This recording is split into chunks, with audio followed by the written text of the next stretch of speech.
Last few decades, archaeologists have really made some major discoveries in aspect of biblical discoveries in what we call Middle Eastern countries such as Saudi Arabia, Turkey and Israel. Some of these discoveries are absolutely mind-blowing, and what I wanted to do today is show you 3 main discoveries that really bring light to the Bible, gives it a sense of authenticity, but also it brings the Bible to life. Some people may have seen some of these and some people haven't, but what I will do if you've never seen it is really bring a sense of awe and a sense of realism when it comes to the Bible. As we see these discoveries unfold, and the last one, which to me is a major one that was found in Israel, really gives a sense that the Bible is true, but also it will help us reflect on Bible prophecy in general and how we have to really give it credence to what may come down the line. Discoveries to me that really blew my mind. Have a look at the first 2. You can see this is apparently Mount Sinai. There's video footage of all this. The top is still burned. Became a type of a volcanic glass like obsidian or something. It actually burned the rock. There's also apparently the altar that Aaron made with a golden calf. They made the golden calf on the altar, but on the side of the altar, they drew a picture of a calf or cow. Still there. God told Moses to smite the rock and water would come out. A lot of folks think this is the rock that Moses smote. That rock sticking up on that mountain is 5 stories tall.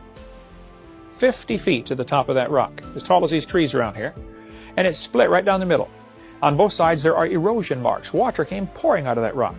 We have sulfur balls. I've got some here on the table. These are actual sulfur balls from Sodom and Gomorrah. They're 99.9% sulfur and they're burned out. These sulfur balls specimens were tested by Michael Bonilla, a friend of mine up in New York. He said they were 97.4% pure sulfur when he had them tested. Millions of these sulfur balls are over there, right in that one area. It literally rained burning sulfur. So hot that it took the bricks of the city and baked it into ash. No place else in the world has these phenomena. We've got hundreds of them in our museum out here. Sulfur balls from Sodom and Gomorrah. When it came to Mount Sinai, and some people claim obviously that they came through Saudi Arabia, Mount Sinai is there, or even the city of Sodom and Gomorrah that they say that they found, and the sulfur walls. These to me, I've watched many hours, very, very exciting. Now I'm very slow to pinpoint and say these are 100% it, and because I'm not an archaeologist, and because I physically haven't seen the evidence, but the people I've watched, I do put a lot of trust in. People I've watched for many years, and their claims seem to have a huge amount of merit. So these ones were very exciting. But there's one discovery that they found in Israel over the last kind of year or two, which really sets the tone to show Scripture is true. And the story of Pontius Pilate and Jesus being there is one of the most famous stories in the Gospels. And obviously we're in the time now of Easter and the crucifix and Easter Sunday. This just really has real relevance. Have a look at what they found in Israel. Oh, wow. So what is this about? Wow. I will explain when everybody gets here. So you haven't seen this? No, I've never seen this. Me neither. This is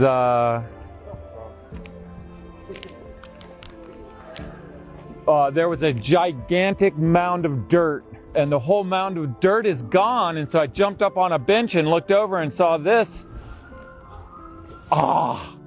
We are inside of Herod the Great's palace complex, and that is the floor of some building that was in that complex.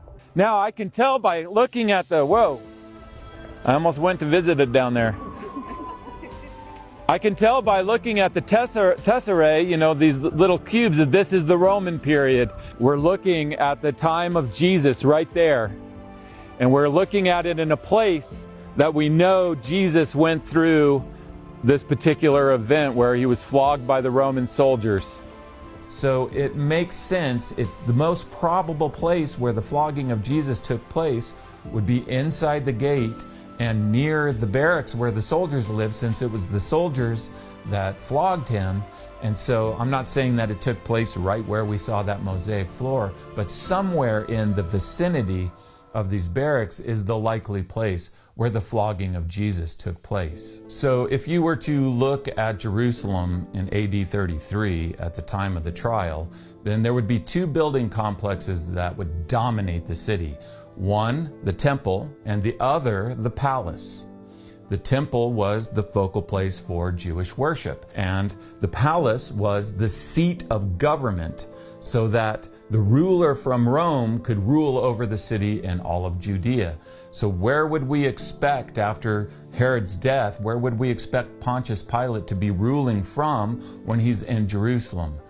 Definitely the palace. There's a lot of description in the Gospel of John that they're going in and out. Pilate's going in and out. He's bringing Jesus in and out. So there has to be a gate. And in the excavations, they found this gate complex. The place is called in the Gospel of John the stone pavement. And what did they find in the excavations? A stone pavement.